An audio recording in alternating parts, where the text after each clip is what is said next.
Do you find that you hook your driver more than your irons or any other club in your bag for that matter?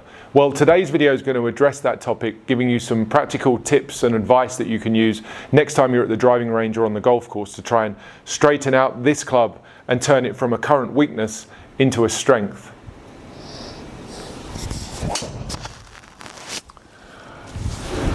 We know that shot is a hook that curves excessively to the left of the target. What are the conditions necessary in order to hit a hook? Well, the primary thing you need to understand is that the club face, the angle of this club face when you hit the ball for a hook, is too closed. For a right-handed golfer like me, that means it's turned in this condition, so the face of the club is pointing too much to the left. Now, associated that would also be a club path that typically goes too far to the right. But ultimately, the club face is going to be the bigger culprit here when it comes to the driver. And because the driver has the least amount of loft, controlling where this club face points becomes a very delicate task indeed. So you may well have similar issues between iron and driver in terms of your swing. You may have similar issues in terms of club face control.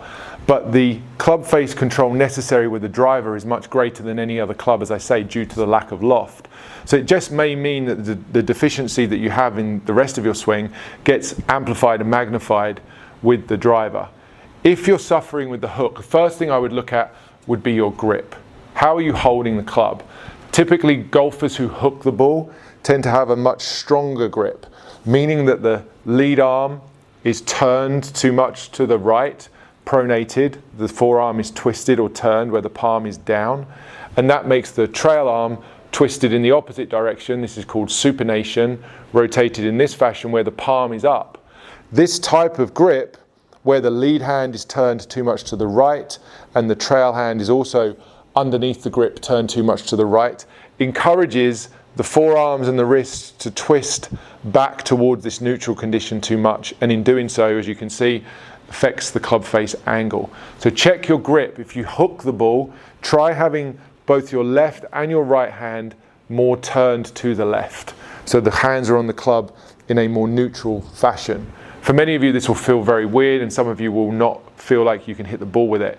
This may not be your issue, but it's certainly the first place I would start. In association with the grip, check the club face itself at setup. As obvious as that might sound, many of you get into a habit of closing or twisting and turning this club face closed with the driver to begin with. A lot of the times that was born out of a problem you used to have, which was that you used to slice the ball.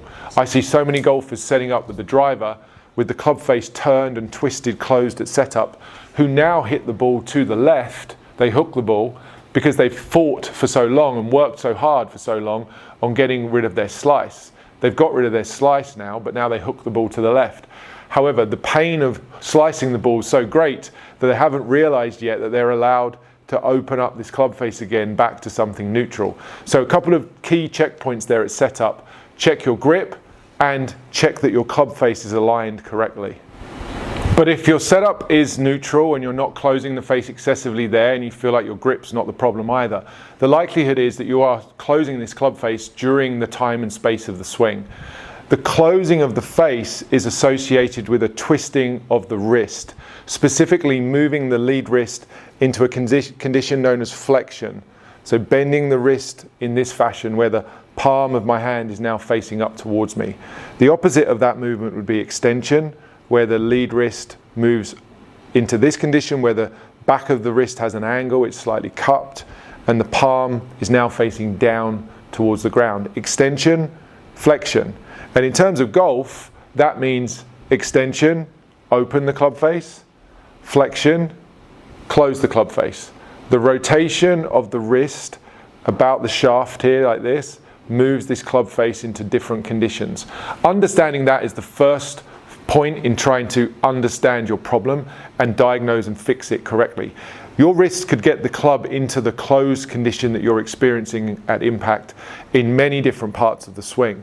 But what we have to do is try to help you understand where this wrist condition needs to be in order to manage your club face. Here are a couple of checkpoints I would look for if you're struggling with the hooking of the driver. First checkpoint would be where the shaft's parallel to the ground.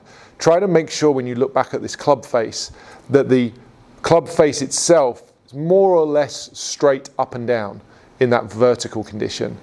A closed club face in this condition, or this part of the swing, would be turned or twisted down to the ground. That would be associated with an extremely flexed lead wrist. We can see that if we look at the hack motion sensor, the live sensor there, the avatar of 46 degrees of flex. If I move that club into a neutral condition, the flex number moves down to 2 to 3 degrees. Basically, my wrist is in a very stable, neutral condition. And if I was to do this too much, and the club was point up to the sky, this wrist is now extended. So the range of motion here with the wrist is enough to change this club face by some 60 degrees. That's an incredible difference, which could mean the difference between losing your ball into the field on the right or losing your ball into the woods on the left. You have to control the wrist angles because wrist angles control the club face. For you hookers out there, those of you hitting to the left as right-handed golfers, you're going to want to feel like the face is more straight up and down, and possibly even feeling like it's slightly towards open or extended in this lead wrist.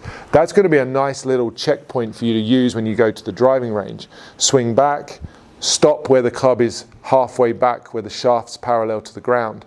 Just take a look at the club face. If it's turned down towards the ground too much, just give it a little twist.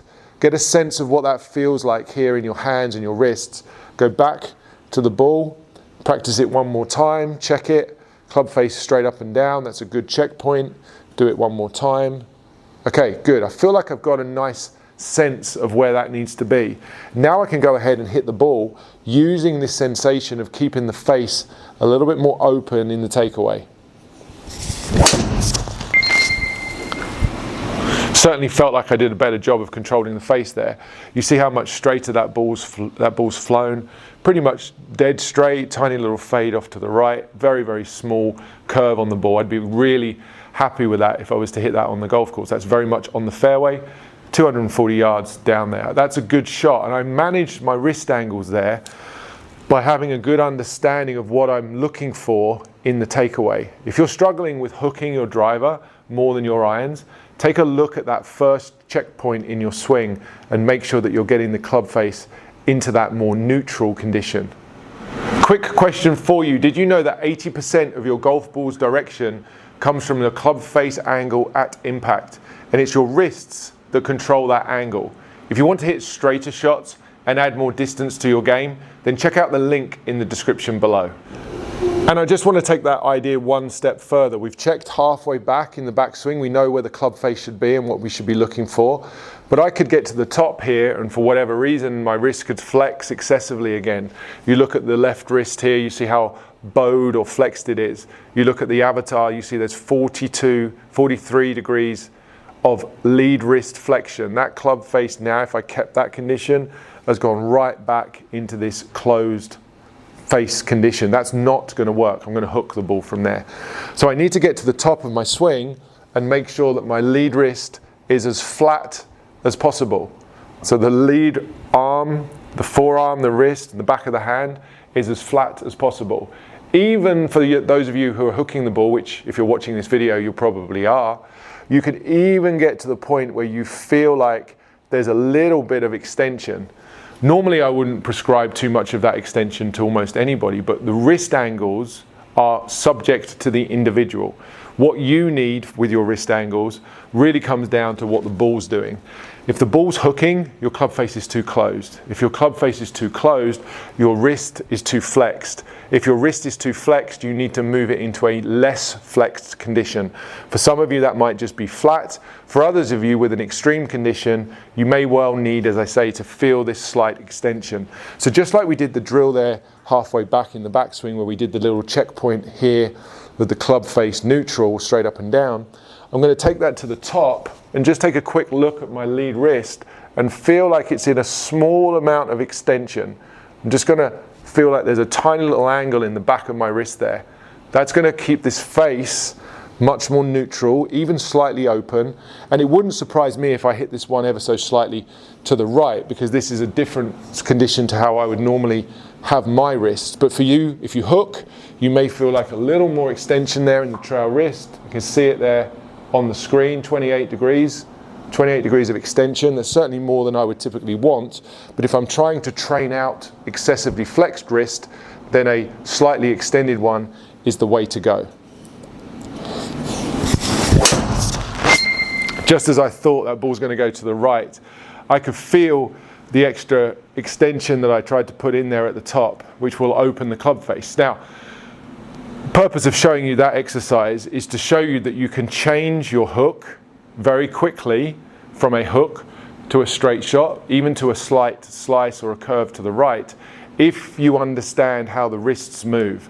The wrists are responsible for the club face control, and it's the club face control, the club face delivery at impact, that's responsible for whether you're hitting the balls to the left or to the right. So that example there of me hitting to the right isn't to say that that's the perfect way to do it, but it is to show you that if you understand and can change how you move your wrists, both in the takeaway, the top of the swing, and ultimately down at impact, if you can change your wrist conditions, you can change the face angle of your club.